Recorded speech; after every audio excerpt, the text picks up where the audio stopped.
Hello and welcome to Body Bags. My name is James and I'm your Sunday night reviewer. Our breath. And this evening I will be reviewing, well, you can probably guess by the background already, the Blob. Now, obviously, last review I was following Moods' theme of using the menu from the movie that I'm watching. I did that with the old Dark House, and as I'm following Mood generally on Sunday nights, I thought, why not carry on that tradition a little bit more? But anyway, like I said, I'm reviewing the Blob, the Chuck Russell remake, and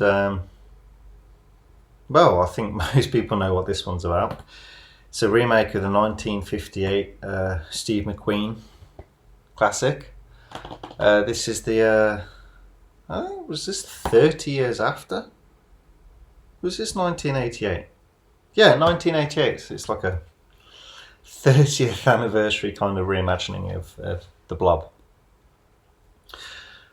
Well, we have if you don't know the story of the Blob, which I'm sure most people do, there's this meteorite that comes from space, lands on Earth, and it's carrying this rather nasty organism, this blob-like, almost like amoeba sort of thing.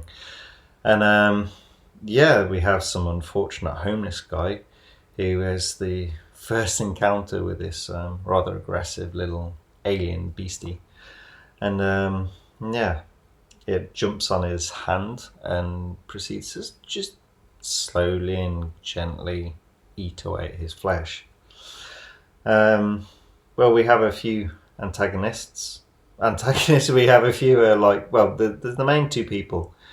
We have well, there's Brian, who is the prime mullet in this film. Kevin Dillon, his hair is magnificent in this movie, but I can't distract from this movie review.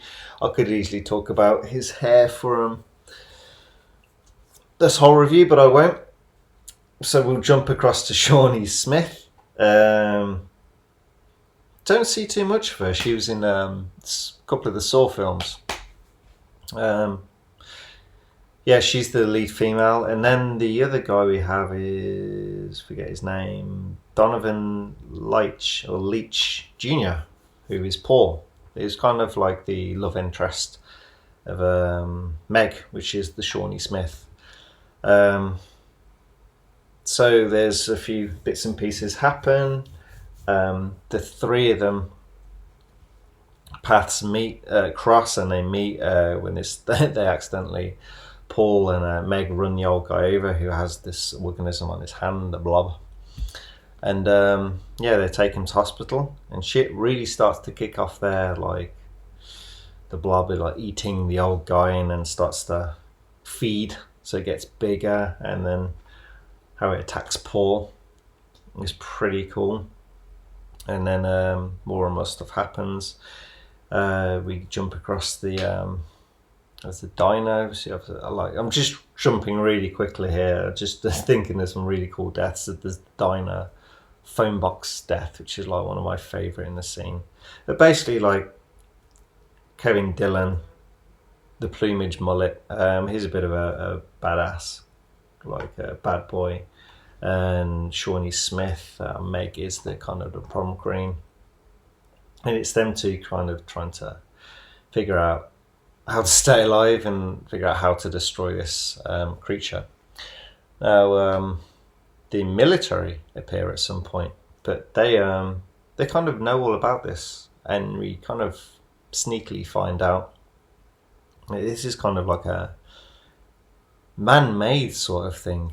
It's germ warfare satellite that kind of got infected by some alien DNA things, and yeah, so this is kind of American-made shit, and they're trying to contain it, and the kind of main guy, the guy in charge, is willing to sacrifice the whole town to keep his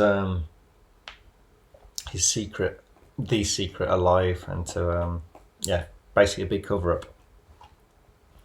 So, as well as fighting a blob, they're fighting these guys, and well, the film's rolling, and then yeah, it's a pretty bad review. Apologise about this, but I think most people have seen this. I just kind of wanted to just shout out that like how old it is, and I mean it's 88, so it's like 31 years old since this was made, and it's it looks fantastic. The special effects are like really cool. Like some of the deaths, like I said, I love the phone booth death, the phone box one, and like what happens to Paul, how it's eating him away. You get the projectionist and stuff like that, and generally the special effects are really cool in this. The very last scene, you have this vicar in the film. He's a normal, I think he's Christian vicar. He goes a bit nuts. He gets attacked and gets like badly disfigured by the blob. And you see him at the end. He has his congregation, and he's kind of sounding a bit crazy now. And then you see the scene with him hit is like he took a piece of the blob and it's in a jar still. And for some reason, it's kind of like he's on the screen, and then this hand holding up the jar with the blob. It's like you can tell it's done like with the kind of the screen. So you have like kind of like this. So you have the TV going on, and then someone's just like holding up the kind of the jar, and it just looks really weird. And it's like, well, why? The rest of the film looks so cool. It's like, I guess it was like a last minute thing. It was like afterwards they kind of did it kind of an extra few shoots, and I guess not a lot of budget or time constraints and stuff like that, and they did this. But it's a tiny group. Like how the film kind of paces itself along, it's really cool, really interesting. You're really invested in all the characters with this. I mean, it's written by Chuck Russell, but plus Frank Darabont, so you know it's going to be a pretty interesting film. Story-wise, it's going to tie together quite nicely, and the pace, like I said, it flies along pretty cool, looks awesome, and generally it's one of those 80s go-to movies that everyone should have some sort of copy. I actually picked up the Umbrella one. I think there's like the Twilight Times one that's quite expensive, the region one, and I think there's a German release as well, which is region 2, and this is the Umbrella, so region 3. But the only thing with this, doesn't really have any options, any extras, sorry. It's got a quick interview and a trailer. But anyway, this is my review of the Blob. If you've not checked it out before, I highly recommend it, giving it to give it a go. I think you'll be very pleasantly surprised, and if you have seen it before, you know how awesome the plumage mullet is and the special effects. So brilliant. Okay, I'll see you guys next week. Starting from tomorrow, we have our Scarecrow theme week brought to us by Mikey Fish, our Friday night reviewer, and Corey will be the first one stepping up with a review. So hope you all enjoy that week, and I'll see you guys Sunday. Bye bye.